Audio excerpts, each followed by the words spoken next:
Yes, children. Today we are going to see potentiometer, standardization of potentiometer.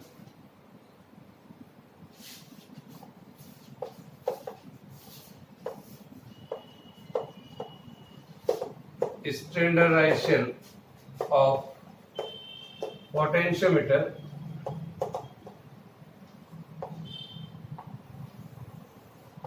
For that, I can say here the process of determination of potential gradient on wire of potentiometer is known as standardization of potentiometer. For that, I am drawing here in a diagram. Here is a battery, here is a plug key, here is a rheostat is being connected through a potentiometer, say AB.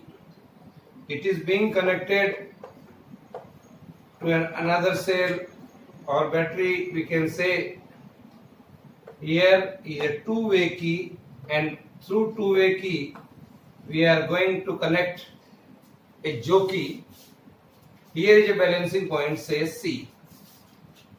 Now our problem is standardization of potentiometer. Again I am repeating the process of determination of potential gradient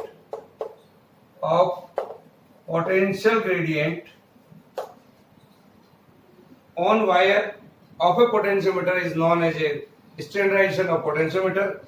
For that I am taking here a standard cell.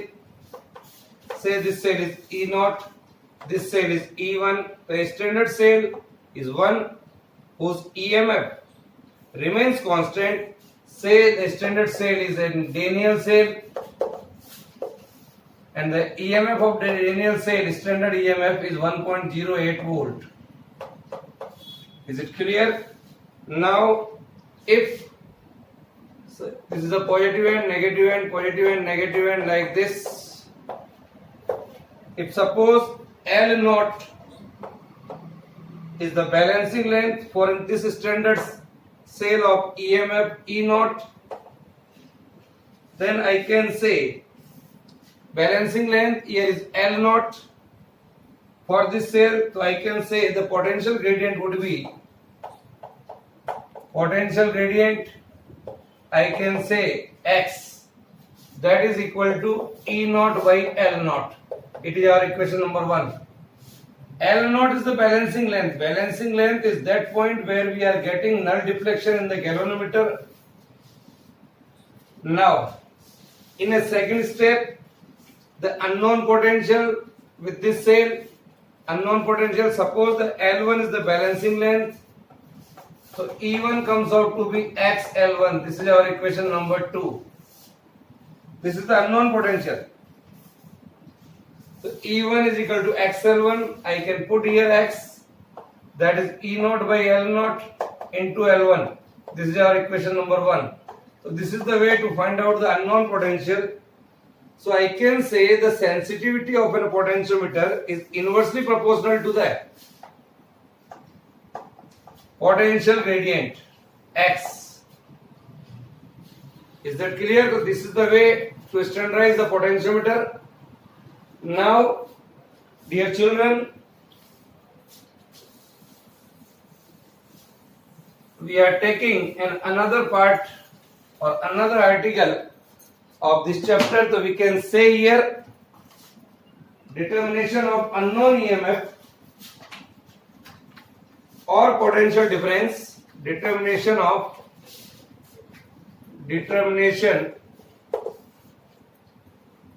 unknown EMF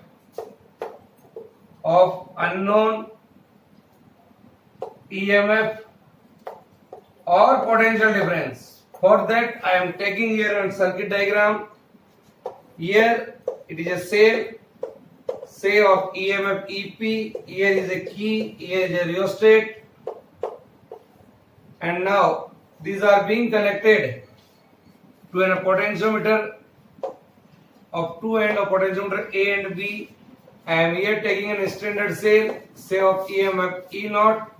Here I am taking a resistance R, and these are being connected through a two-way key. Here it is X, here it is Y, and here it is Z. The midpoint of this K is connected through a galvanometer with the help of jockey. Here is a jockey. We are getting here a balancing point. Now, to draw this diagram to find out the determination of unknown EMF. The way to find out the unknown EMF, first with the help of this circuit, this is called a primary circuit and this one is called a secondary circuit. From primary circuit, I put this key and this key, XY, and this key say K. Both are on. Then what I will have to do, potential gradient is found by using a standard cell. This is our standard cell. So we can find out E naught by L naught. L naught is the balancing length for this standard cell. Balancing length can be found out with the help of jockey on potentiometer wire. So here X is equal to E naught by L naught. The unknown EMF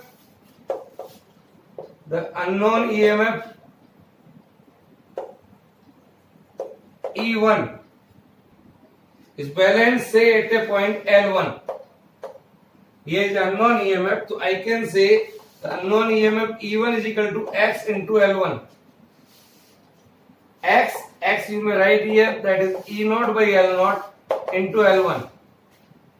This is our equation number 2. So potential gradient we are find out from here. Unknown EMF we are find out from here. E1 comes out to be E naught by L naught into L1. If unknown potential difference V, here is the potential difference, say current flowing is I, we can say it is V is equal to IR. If unknown potential difference V is balanced, say for a length L, so I can write here V is equal to XL. X from that equation E naught by L naught into L. It is our equation number 3rd. So this is unknown potential difference V is balanced for the length L. That's why we are getting this one. The current flowing through the resistance is I. So I can write V is equal to IR. So V is equal to IR, that is equal to X into L. And thus X into L is equal to E naught by L naught into L. Here. Write down. This is the unknown potential.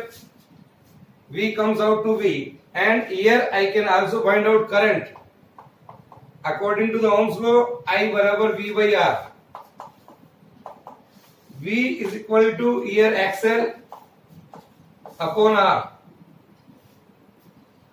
Here the E naught by L naught into L by R. This is the current. So this is the way to find out the unknown EMF with the help of potentiometer. Okay. Now we are going to see two applications of potentiometer.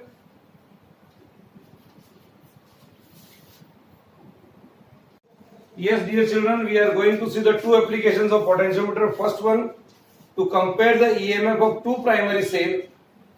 With the help of potentiometer, we are taking here the two primary cells. One is Leclanche cell and another one is Daniell cell. So let us see to compare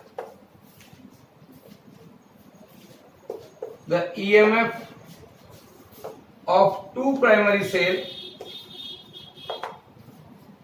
using potentiometer. For that I am drawing a diagram here. Here is a cell, here is a key, rheostat are being connected through a potentiometer. Say it is AB. Then we are taking another cell, Leclanche cell. Here is the Daniell cell, is being connected to a two-way key X, Y, and Z, and in between here is a galvanometer and here is a jockey. Say this cell is a EP, it is a primary circuit. Here is K, here is rheostat. Here is a cell of E1 E2. This is a Lagrange cell and here is a Daniell cell. Draw this diagram. Now, say this is a point C. My problem is to compare the EMF of these two primary cells. And what I have to do here, put key K and XY on. K and XY on and find out the balancing length L1 with the help of jockey. Put the jockey on the one end of the wire and see the deflection in the galvanometer, and put the jockey on the another end of the wire, say B, and see the deflection. If the deflection is in both the sides, then we may say that our circuit is correct, and find out the balancing length for this Lagrange cell. Say it is L1. So I can say E1 comes out to be XL1. It is our equation number 1. This is our first step. Then in the second step, put the key K and YZ on and find out the balancing length with the help of the jockey on various wires, and see that where you are getting the deflection is 0 in the galvanometer. Say that is L2. Length will be measured from this point only, higher potential point. Say that is L2. So I can say the E2 would be XL2. Here it is our equation number 2. Now divide these two equations, E1 by E2, so we can find out the ratio of the EMF of two primary cells, that is L1 by L2. So this is the way to find out the comparison of EMF of two primary cells. Is that clear? Now, another application, that is the determination of internal resistance of a primary cell using potentiometer. The second one is, see that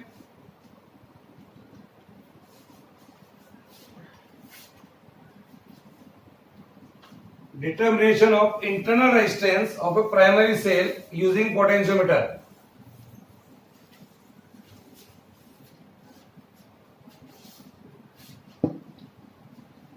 Determination of internal resistance.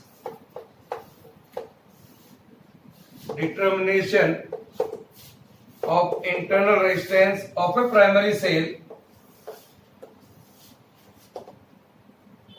say Lagrange cell, using potentiometer. For that, I am drawing a diagram here. Here is a cell, here is a key, here is a rheostat are being connected through both the ends of potentiometer. Then I am taking here a Lagrange cell. It is being connected to a two-way key. Then here I am taking a resistance box RB. Here is another key. It is being connected like this, and this is connected to the galvanometer. This is the way. Here the cell, say of EMF EP, here is the key, here is the rheostat, here is the cell of EMF E, is the Lagrange cell. Now draw the diagram. This is also an experiment we have to do in our laboratory. Now, first step, put this key K on and take the jockey at a point A and see the deflection in the galvanometer. Either it is in left or right. Then take the jockey and put at the point B and see the deflection. If the deflection is in the reverse side, then we can say our circuit is okay. Now, we are going to perform an experiment. First, key K is on and adjust the rheostat and find out the balancing length. Say it is L1. So I can say here E comes out to be XL1. It is our equation number 1. Now second step, here key K is on and another key Here is K, here is say K1. So key K is on and K1 is on. Both are say closed. K and K1 both are closed. Find the balancing length L2. For the sum resistance R, you are taking some resistance from this resistance box. Pick up some resistance and find out the balancing length. Say that is L2. So I can say the potential difference across this resistance, across this cell would be V is equal to XL2. It is our equation number 2. E here, V here. Then according to our formula of internal resistance, R is equal to E minus V upon V into R. Put E is equal to XL1 minus V is equal to XL2 divided by XL2 into R. So I can get here L1 minus L2 divided by L2 into R. So this is the way to find out the internal resistance of a primary cell using potentiometer. Is it clear? Now, so these are the two applications, very important application, dear children. Remember, any one of them definitely will ask in CBSE exams to write down notes in a proper manner in your copy. Okay? Now, dear children, we are taking a last part of this chapter, that is heating effect of current. Now, heating effect of the current. Heating effect of the current.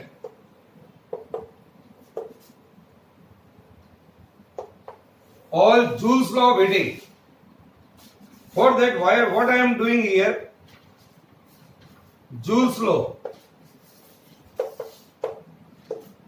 Suppose here is a conductor, say AB. A current is say flowing here. I am taking here in a conductor, and if I flow a current in a conductor, then what happens? So whenever the electric current is passed through a conductor, it will become hot after some time. It will become hot after some time. This indicates that electrical energy is being converted into heat energy. Electrical energy is being converted into heat energy. So dear children, this effect is known as heating effect of current or Joule's heating effect. Joule's investigated this law in the year 1941, and he studied experimentally that the heating effect of a current and came to conclusion that the amount of heat produced, say H here, when a current I flows through a conductor, say of resistance R, say for a time period T. So he investigated a formula, H is proportional to I square RT. This is called Joule's law of heating. For that, I can say how heat produced by electric current. So suppose this is a resistance wire R, and we are taking here a cell and current is passed. Say in this manner, I current is passed in this conductor AB. Now the potential drop across this resistance would be V. Current I is flowing here. So consider a conductor AB of resistance R. Here is a resistance R. T is the time for which current is flowing here. T is the time for which current is flowing here. So what I can say, when the current is flowing, it means that total charge flowing from A to B in time T. So total charge flowing here is IT. So Q comes out to be, dear children, IB the current flowing here, T is the time. So I can say here the charge flowing in a conductor is IT. It is our equation number 1. Now, what is the potential difference? Work done in carrying a unit charge from A to B is called work done. Work done in carrying a unit positive charge from A to B is called, potential difference. Say it is V. So this work done would be equal to V into Q. Q is IT. So VIT. It is our equation number 2. This is in joule. According to Ohm's law, that is V is equal to IR. Current I is flowing here. So W comes out to be I square RT. This is the formula here. This one. This work done will appears as a heat produced. H is equal to I square RT in joule. It is in joule. If you want to convert in calorie, then divide this equation by 4.18. It is a constant value. This is in calorie. So I can say, dear children, 1 calorie is equal to 4.18 joule. So this is the Joule's law of heating. Now I am going to explain another term related to this, that is electric power. I am going to explain here what is electric power. Electric power. Power, we know this formula in our earlier classes. Rate of doing work. Here I am explaining the rate at which electric work is done by the source of EMF in maintaining the current in an electric circuit is called electric power. So dear children, I can say the electric power P is equal to W by T. W here is VIT, that is divided by T. So power is equal to V into I. This is in watt, or this is or joule per second. Here it is joule, here it is in second. So power in watt, that is equal to V is in volt and I is in current. And I is in current, is it in ampere. The bigger unit of power are kilowatt, megawatt. 1 kilowatt is equal to 1000 watt. 1 megawatt is equal to 10 to the power 6 watt. Or one more unit, that is 1 horsepower, that is equal to 746 watt. Here. So this is 746 watt. I can say P is equal to VI. Or V is equal to IR, I can write I square R. I is equal to V upon R, then I can write V square by R. So this is the formula here also. This is the formula for power. The another term, that is, what do you mean by electric energy? Just we have seen what is electric power, that is rate of doing work. Now I am going to explain what do you mean by electric energy.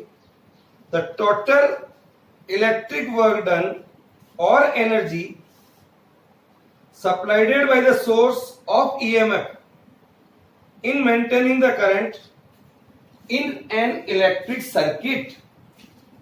In an electric circuit for a given time is called electric energy consumed in the circuit. So electric energy बच्चों, electric energy I can write here W is equal to VIT. V into I, that is P. So I can also say P into T. This is the electric energy, that is equal to electric power into time. Electric power into time. So dear children, the SI unit of electric energy is joule. SI unit of electric energy is joule.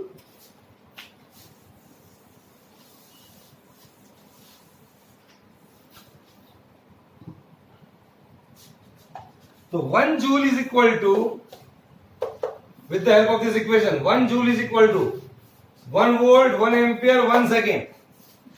1 volt, 1 ampere, 1 second.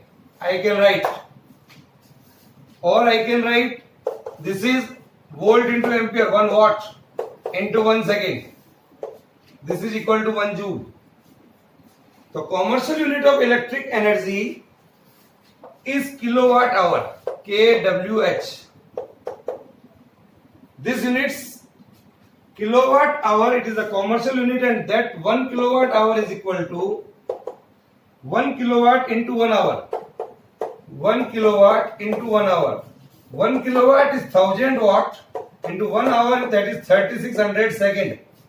That is in watt and that is in second. So I can say this is equal to 3.6 into 10 raised to power 6 joule. Or I can say this is 3.6 megajoule. So this is the unit of electric energy. So at our home, if I want to find out the number of units of our electricity, the number of unit of electricity consumed,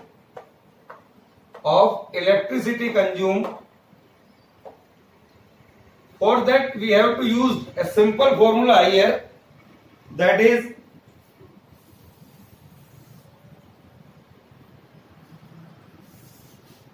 number of kilowatt hour, that I can write watt into hour divided by 1000. This is the way to find out the number of units of electricity consumed at our home. Is that clear? So this is all about this chapter of current electricity. So dear children, we have uploaded 2 chapters, that is electrostatics and current electricity. In our next module, we have to do NCERT textbook questions of chapter electrostatics first, then capacitance, and then current electricity in my next module 1, 2 or maybe 3. Okay.